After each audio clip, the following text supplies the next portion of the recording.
गरीबी। एक छोटा 6 साल का मासूम सा बच्चा अपनी छोटी बहन को लेकर गुरुद्वारे के एक तरफ कोने में बैठा हाथ जोड़कर भगवान से न जाने क्या मांग रहा था। कपड़े में मैल लगा हुआ था मगर निहायत साफ उसके नन्हे नन्हे से गाल आंसू से भीग चुके थे। बहुत लोग उसकी तरफ आकर्षित थे और वह बिल्कुल अनजान अपने भगवान से बातों में लगा हुआ था। जैसे वह उठा, एक अजनबी ने बढ़ के उसका नन्हा सा हाथ पकड़ा और पूछा, क्या मांगा भगवान से? उसने कहा, मेरे पापा मर गए हैं, उनके लिए स्वर्ग मांगा। मेरी माँ रोती रहती है, उनके लिए सब्र मांगा। और मेरी बहन माँ से कपड़े सामान मांगती है, उसके लिए पैसे मांगे। तुम स्कूल जाते हो? अजनबी का स्वाभाविक सा सवाल था। हाँ जाता हूँ, उसने कहा। किस क्लास में पढ़ते हो? नहीं अंकल, पढ़ने नहीं जाता। माँ चने बना देती है, वह स्कूल के बच्चों को बेचता हूँ।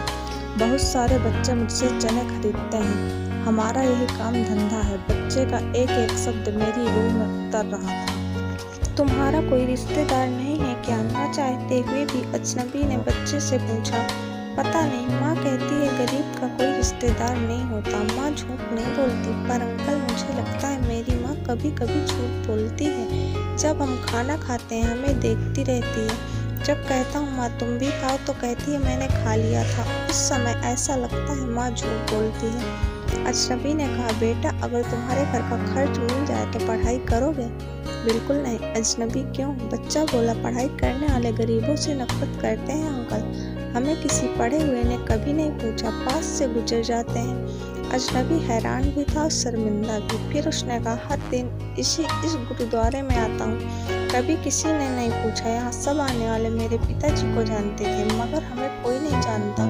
बच्चा जोर जोर से रोने लगा। अंकल, जब बाप मर जाता है तो सब अजनबी क्यों हो जाते हैं? मेरे पास इसका कोई जवाब नहीं था। ऐसे कितने मासूम होंगे जो हसरतों से घायल हैं। बस एक कोशिश कीजिए और अपने आसपास ऐसे ज़रूरतमंद यतीमों, बेसहारा लोगों को ढूंढिए और उनकी मदद कीजिए। मंदिर, गुरुद्वारे, चर्च में सीमेंट या अन्न की बोरी देने से पहले अपने आसपास किसी गरीब को देख लेना। शायद उसको आटे की बोरी की ज़्यादा ज़रूरत हो।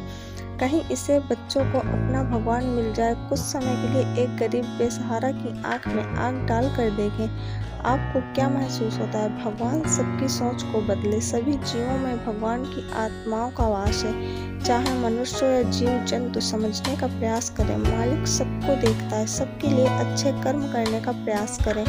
उस प्रभु जी की कृपा रात दिन हर पल बरस रही है। अपनी जीवन यात्रा को सफल बनाएं। दोस्तों, अगर आपको वीडियो पसंद आया हो तो प्लीज़ वीडियो को एक लाइक और चैनल पर नए हो तो चैनल को सब्सक्राइब कर बेल आइकन को ऑल पर सेट कर लें, जिससे हमारे आने वाले वीडियो का नोटिफिकेशन सबसे पहले आप तक पहुंचे।